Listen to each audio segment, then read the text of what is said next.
하나님의 말씀은 사도행전 15장 36절에서 16장 10절 말씀입니다. 사도행전 15장 36절에서 우리 16장 10절 말씀까지를 교독합니다. 며칠 후에 바울이 바나바더러 말하되 우리가 주의 말씀을 전한 각 성으로 다시 가서 형제들이 어떠한가 방문하자 하고,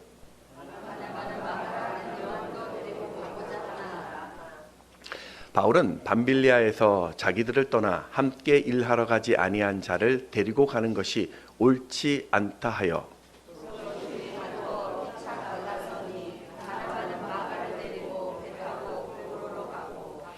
바울은 신라를 택한 후에 형제들에게 주의 은혜에 부탁함을 받고 떠나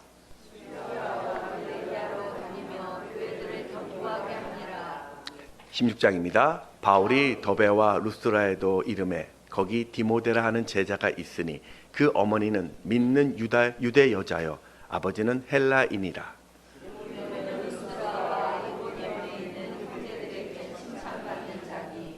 바울이 그를 데리고 떠나고자 할새 그 지역에 있는 유대인으로 말미암아 그를 데려다가 할례를 행하니 이는 그 사람들이 그의 아버지는 헬라인인 줄 다 알미러라.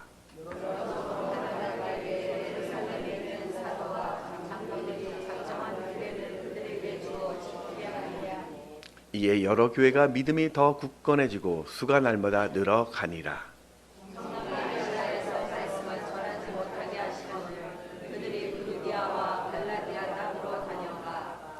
무시아 앞에 이르러 비두니아로 가고자 애쓰되 예수의 영이 허락하지 아니하시는지라.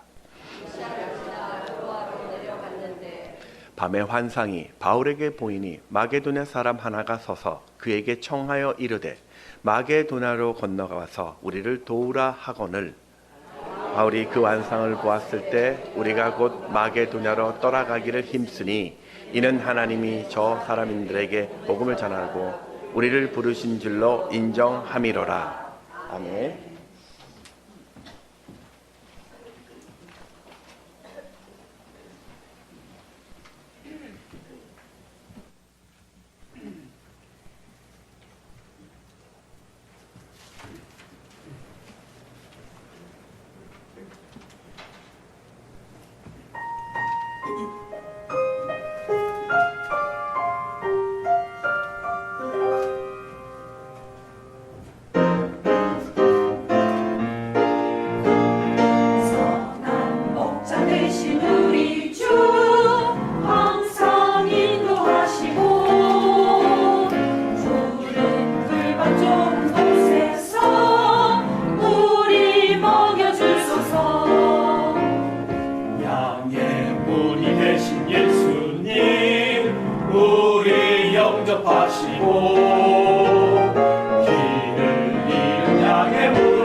네, 오늘 오신 여러분 환영하고 또 축복합니다. 여러분, 우리가 살다 보면 누구나 이 삶의 어려움이라는 문제들을 만나게 됩니다. 나이가 적던 또 많던, 또 건강하던 연약하던, 우리가 물질이 있던 없던 항상 어려움이 늘 우리를 뒤따르는 것 같습니다. 특별히 정말 내가 믿고 신뢰하던 그 관계 속에서 일어나는 이 갈등은 치명적인 그 상처를 주는 것 같습니다. 흔히 우리가 부부라고 이야기하면 하늘에서 맺어준 인연이다, 천생연분이다 라고 말합니다. 여러분 어떻습니까? 그렇게 사랑해서 결혼했는데 매일 함께 먹고 자는 그렇게 한 몸과 같은데도 때로는 내 뜻대로 되지 않아서 속상할 때가 있습니다. 엉뚱한 일 때문에 다툼이 일어나고 늘 그 마음이 격렬해질 때도 있습니다. 내 마음을 알아주지 못해서 서운해하는 그런 상한 마음을 갖기도 합니다.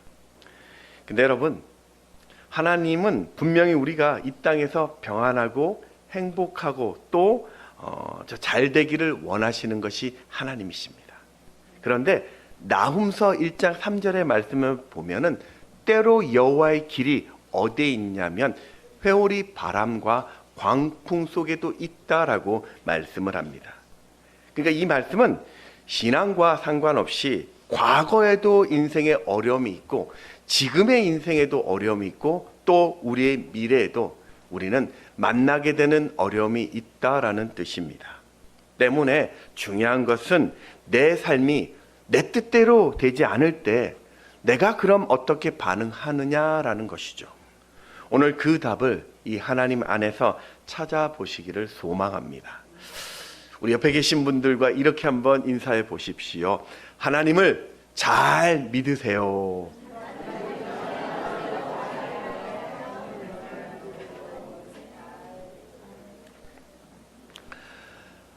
자, 오늘 본문은 바울과 바나바가 1차 전도 여행을 마치고 나서 그때 이방인들에게 복음을 전했고 그 곳곳에 교회를 세웠습니다. 그런데 예수를 믿어도 너희들이 할례를 받지 못하면 구원받지 못한다라는 이 율법을 들이대면서 이 유대인들과 이방인들 사이에 갈등이 생깁니다. 이 문제 때문에 예루살렘 교회에서 총회로 사람들이 모여서 결론을 낸 것이 예수 믿는 이방인들에게는 이 할례나 율법의 무거운 짐을 지우지 말자라고 그 끝을 맺었습니다. 이 기쁜 소식을 듣고 바울이 바나바에게 한 가지를 제안하죠. 오늘 사도행전 15장 36절 말씀 같이 읽습니다. 시작. 그 말씀을 전한 각 성으로 다시 가서 형제들이 어떠한가 방문하고자 하고. 우리가 지난 전도 여행 때 세웠던 그 교회들이 정말 지금 잘 있는지, 든든하게 서가고 있는지, 그들의 신앙의 모습은 어떤지 다시 한번 가서 점검해 보자. 바나바도 흔쾌히 동의해서 그렇게 2차 전도 여행을 떠나게 됩니다. 그런데 그때 예기치 않은 문제가 발생했습니다. 바나바는 그 1차 전도 여행 때 중도에 포기했었던 그 마가 요한을 데리고 가자라고 했고 바울은 안 된다는 거예요. 이 의견 대립이 심상치 않았습니다. 결국 이 바울과 바나바는 심하게 다투어 갈라서게 됩니다. 이 39절에 보면 서로 심히 다투어 피차 갈라서니. 여러분, 이 두 사람이 어떤 사람이죠? 바나바는 바울을 공식적으로 사도로서 활동할 수 있도록 뒤에서 도운 적극적인 후원자입니다. 바울은 이 안디옥 교회에서 멋지게 사역을 할 수 있었던 것도 이 바나바의 후광 때문입니다. 이 둘은 목숨을 걸고 지난 2년 동안 전도 여행을 함께 하면서 한 팀을 이룬 어떤 영적인 동지였습니다. 더구나 지금 이 둘은 같은 교회, 안디옥 교회의 지도자들입니다. 그런 관계가 지금 와장창 깨진 것입니다. 사람들이 그들을 어떻게 바라보았을까요? 아니, 하나님의 일을 한다면서 왜 저렇게 고집들을 피우냐? 우리 보고는 사랑하라고 가르치면서 왜 너희들은 그렇게 싸웁니까? 그런 마음으로 무슨 전도입니까? 여러분, 우리가 당신들을 얼마나 믿었는데 이러고도 당신들이 우리의 교회 지도자들입니까? 누군가는 조롱했을 것이고, 누군가는 혀를 찼을 것이고, 누군가는 아파했을 것입니다. 도대체 이게 어떤 일이, 또 이게 무슨 일일까요? 이렇게 이후에 바울은 실라를 데리고 2차 전도 여행으로 가는데, 이번에는 오른쪽에 보면 안디옥이라는 작은 글씨가 있는데, 육지를 거쳐서 바다를 거치지 않고 내륙을 통해 이제 전도 여행을 떠납니다.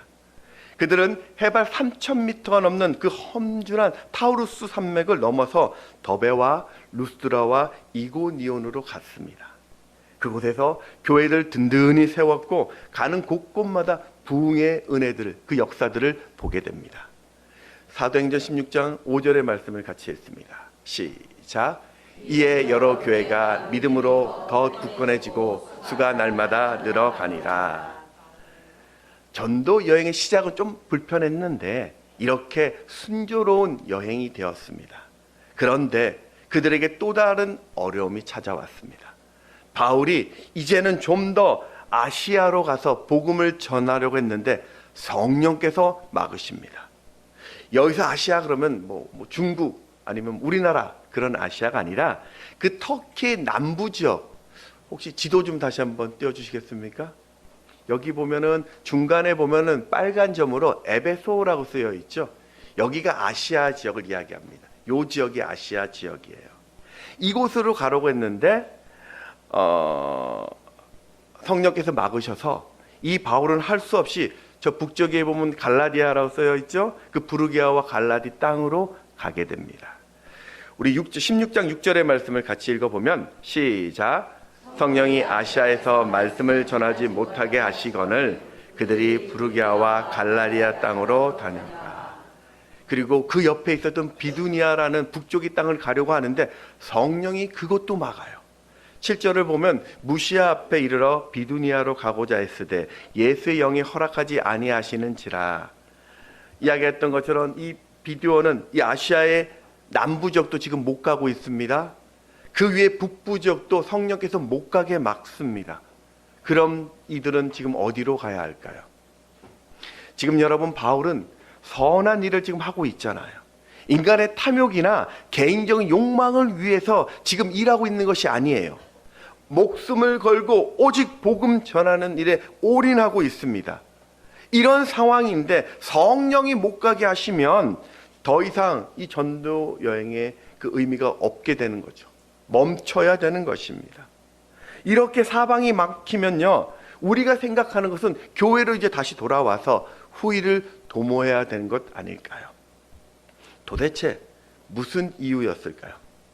오늘 저는 이 말씀을 통해서 내 인생의 계획이 막혔을 때, 내 뜻대로 되지 않을 때, 내 앞길이 막힐 그때 이것을 우리가 어떻게 풀어내야 할지 두 가지 교훈을 찾아보도록 하겠습니다.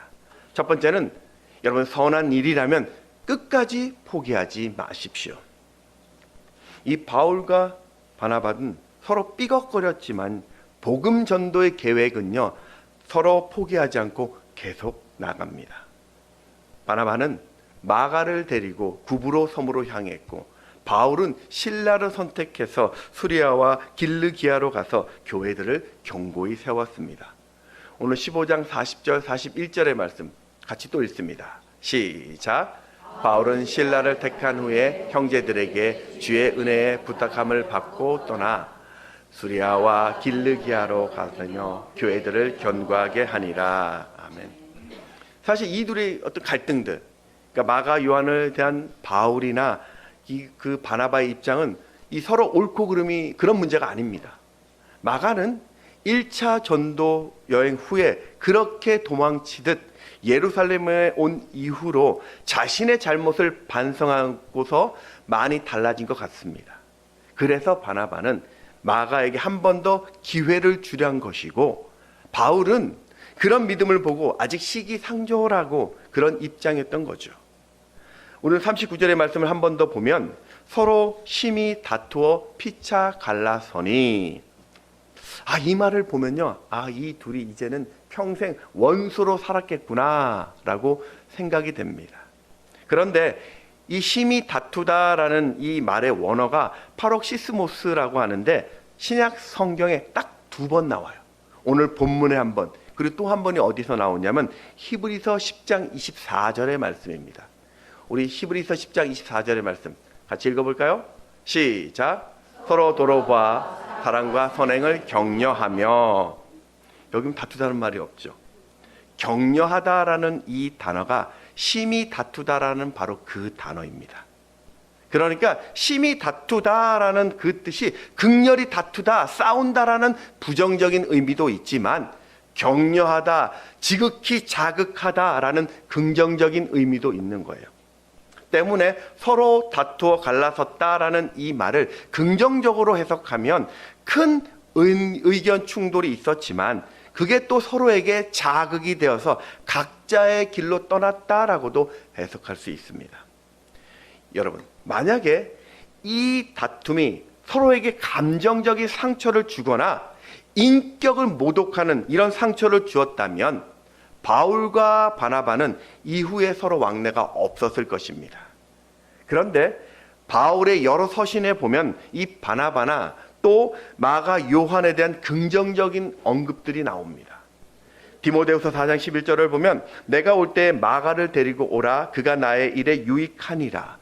빌레몬서 1장 24절에도 또한 나의 동역자 마가. 골로새서 4장 10절에도 바나바의 생질 마가도 너에게 문안하느니라. 바나바의 생질 마가가 나의 일에 유익한 사람이라고, 나의 동역자다. 이건 지금 마가가 바울에게 없어서는 안 될 사람이라는 뜻입니다. 그러니까 결국 바울과 바나바는 다툼이 있었고 각자의 길로 갔지만 이후에도 서로를 인정하면서 각기 복음의 사명을 감당했다라고 우리는 보면 됩니다. 여러분, 우리가 살다 보면 의견이 다를 수 있어요. 뭔가를 막 하려는데 그게 분쟁거리가 될 수 있습니다. 열심히 일을 했는데 그게 논쟁이 될 수 있습니다. 때로는 그게 주의 일을 하다가도 다툴 수 있어요. 비난을 받기도 하고 내가 아무리 설명을 해도 그것을 이해하려고 들지 않을 때도 있습니다. 이러면요, 우리 마음이 상해요. 감정이 상합니다. 그러면 안 되겠지만 때로는 갈라설 수도 있습니다. 여러분, 그렇게 오늘 내 앞길이 막힐 때 우리는 하나님 앞에서 서로의 다름을 인정해야 합니다. 자, 우리 옆에 계신 분 이 얼굴을 보십시오. 그리고 이렇게 한번 인사해 주십시오. 사랑합니다. 앞뒤로도 해주세요. 사랑합니다.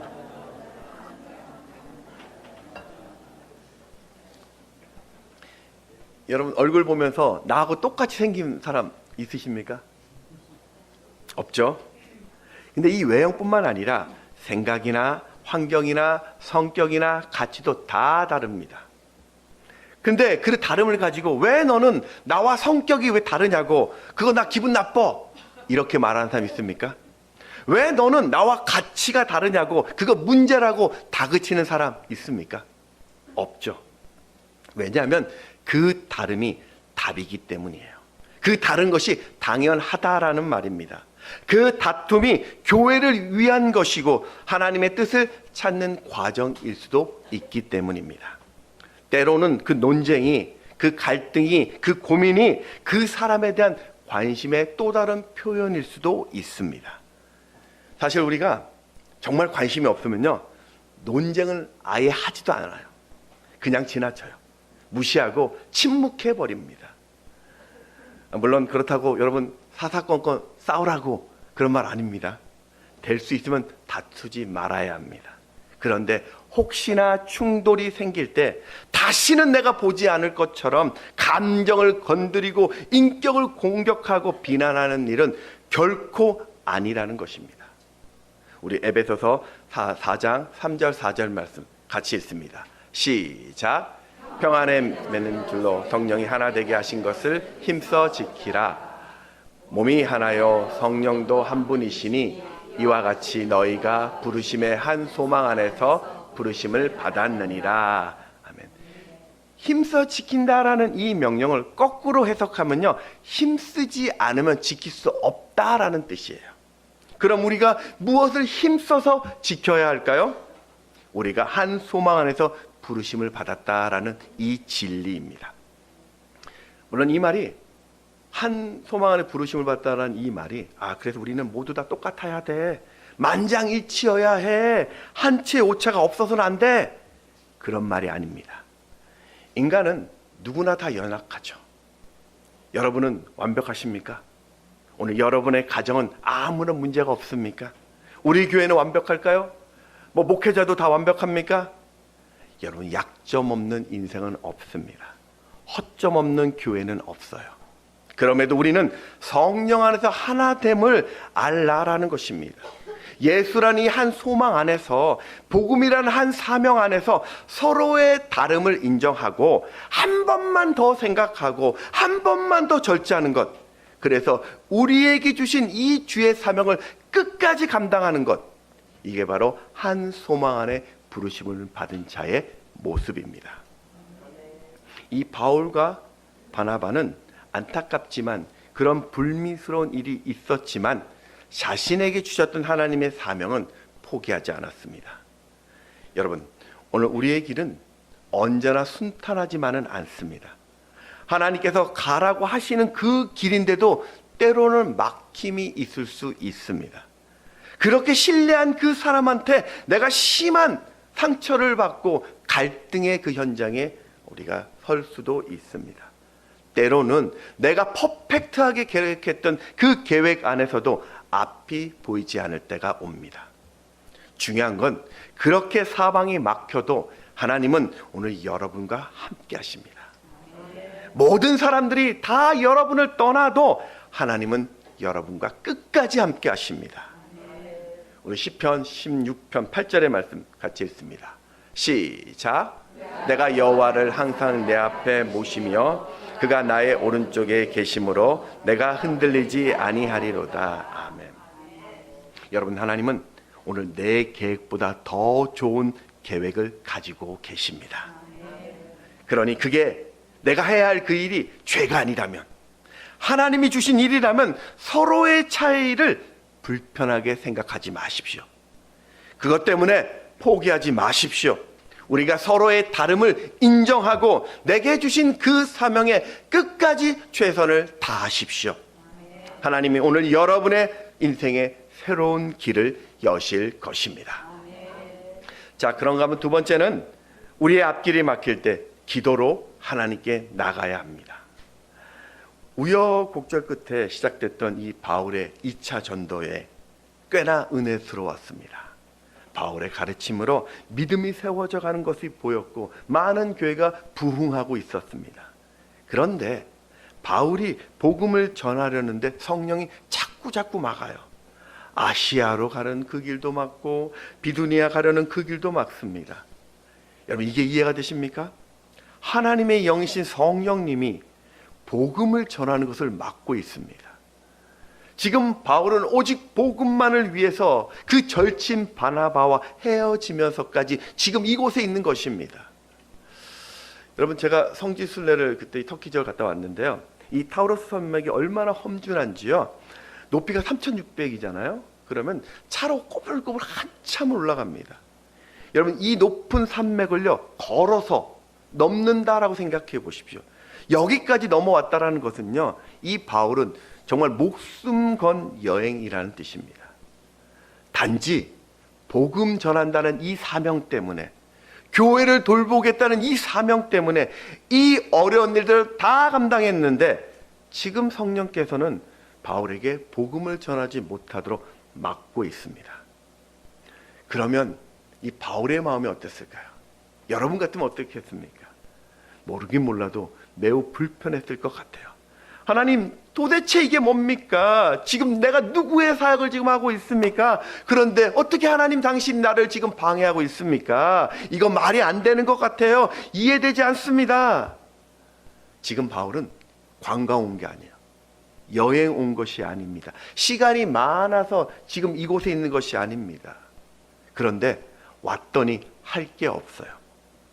저 같으면, 이런 상황이면 저 같으면 다시 안디옥교로 철수했을 것 같아요. 근데 바울은 그때 드로아 항구로 내려가죠. 거기서 기도하는데 마게도냐 사람이 나타나서 우리를 도우라는 환상을 봅니다. 사도행전 16장 9절의 말씀 같이 읽습니다. 시작. 밤에 환상이 바울에게 보이니 마게도냐 사람 하나가 서서 그에게 청하여 이르되 마게도냐로 건너와서 우리를 도우라 하거늘. 물론 이 본문에서는 기도했다라는 내용이 나와 있질 않아요. 그래서 이거는 기도한 게 아니야, 그냥 밤에 꿈을 꾼 거야 라고 해석하는 분도 계십니다. 근데 우리가 바울을 가만히 생각해 보십시오. 바울은 언제나 자신에게 대안이 없으면 늘 기도의 자리에 있었습니다. 왜냐하면 이 바울의 인생 자체가 기도의 역사였기 때문입니다. 다메섹 도상에서 부활하신 주님을 만난 후에 눈이 멀었을 때 어떻게 회복되었냐면 바로 아나니아의 기도로 회복됩니다. 사도행전 13장에 그 거짓 선지자 엘루마의 눈을 멀게 한 것도 기도였고, 루디아를 만난 것도, 귀신 들린 여종을 고친 것도, 한밤중에 옥문이 열린 것도, 죽은 유두고를 살리는 그 기적도, 멜리데 섬에서 병든 자를 고친 것도 다 그가 기도했을 때 일어난 역사들이었습니다. 여러분, 이것은 바울이 늘 하나님 앞에 나갔다라는 뜻입니다. 자신의 앞길이 막혔을 때가 아니더라도 평안한 그 순간이라도 그는 자신의 미래를 위해서 간절히 기도했습니다. 그래서 데살로니가전서 5장에 보면은 항상 기뻐하고 쉬지 말고 기도하라라고 말씀했던 것입니다. 자, 그렇다면 성령님은 왜 드로아 항구에서 이런 환상을 보여주셨을까요?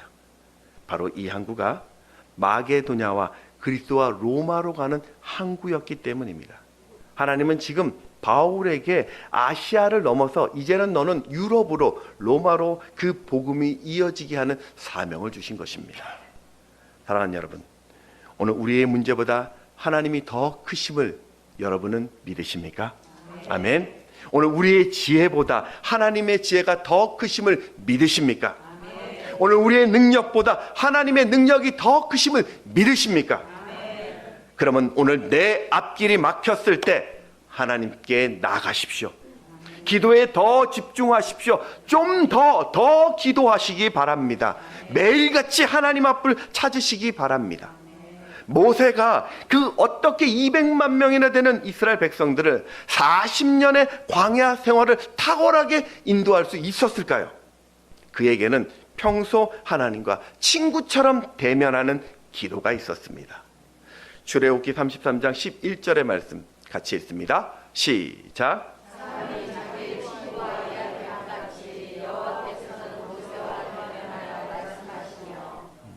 다윗이 우리가 잘 알고 있는 골리앗을 죽은 이후 그 사울 왕의 시기로 그 자신의 청춘을 도망가는 데 다 썼는데, 그렇게 비참한 신세였던 다윗이 어떻게 그 위대한 다윗이 될 수 있었을까요? 그는 매일 아침 기도의 자리에 섭니다.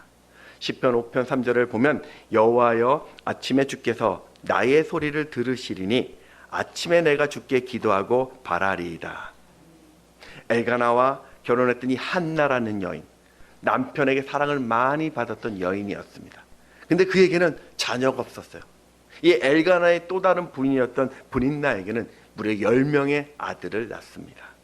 브닌나는 한나를 대놓고 이제 무시하고 괴롭혔어요.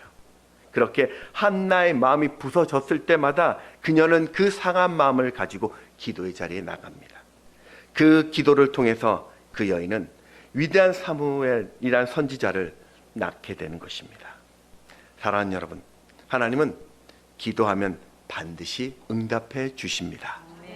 우리 예레미야서 33장 3절의 말씀 같이 읽습니다. 시작. 너는 내게 부르짖으라. 내가 내게 응답하겠고 내가 알지 못하는 크고 은밀한 일을 내게 보이리라. 아멘. 그래요, 여러분. 오늘 우리가 기도하면 하나님은 반드시 우리 기도에 응답하시고 하나님의 음성을 들려주십니다. 저는 하나님의 음성이 잘 안 들려요. 그런 분 계십니까? 이 하나님의 음성은 참 다양하게 우리에게 옵니다.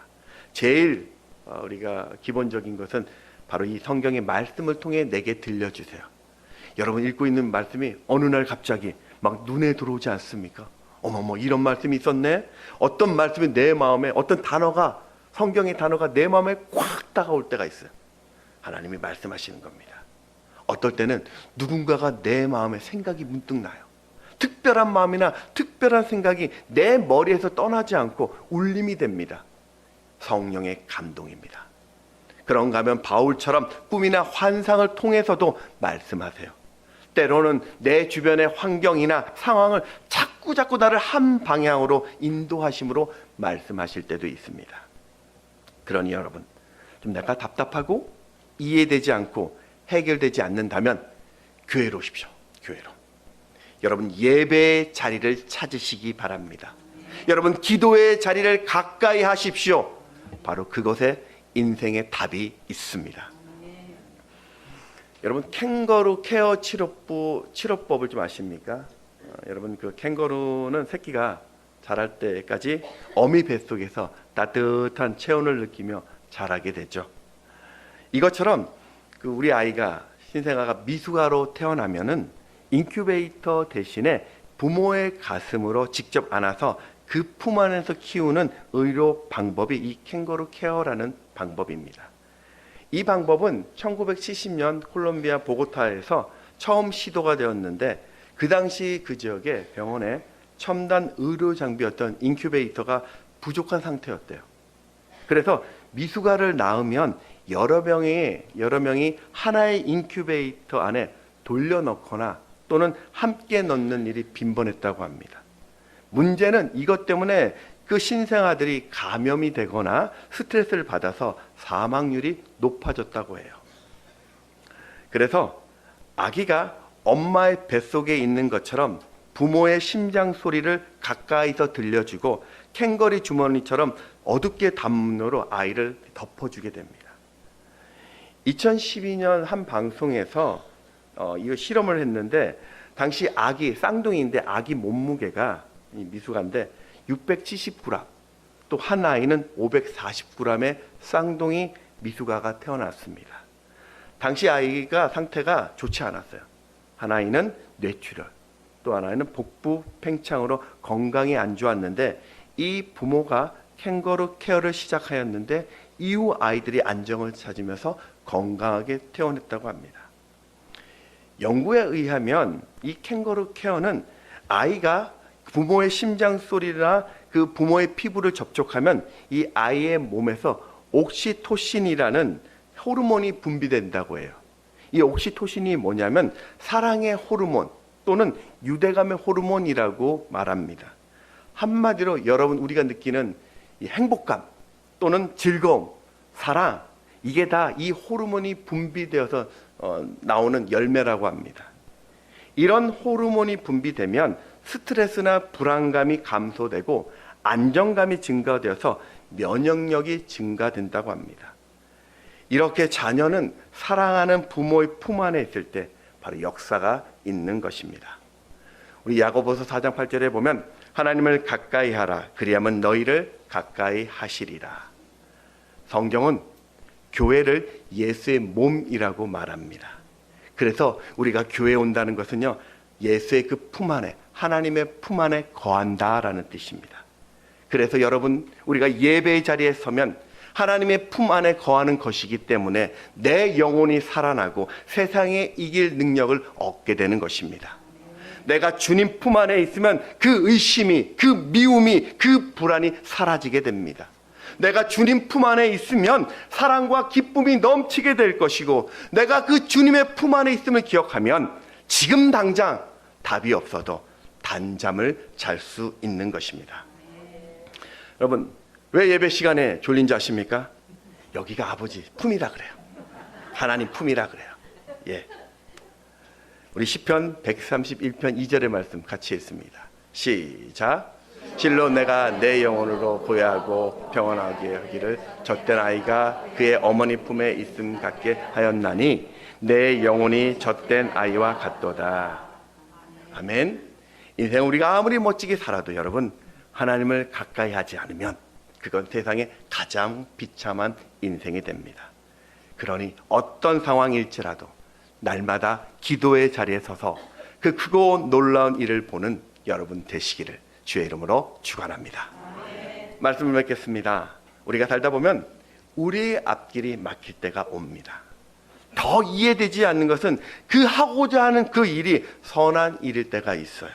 누군가의 내가 도움을 위해서 하나님을 위해서 용기를 내고 수고를 하는데 그게 심각한 갈등이 될 수 있습니다.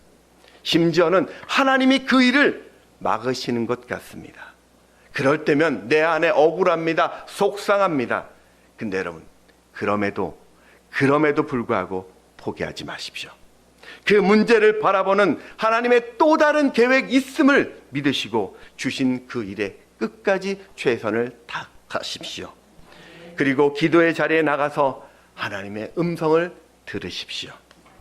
하나님은 여전히 살아계십니다. 그분은 언제나 여러분을 사랑하십니다.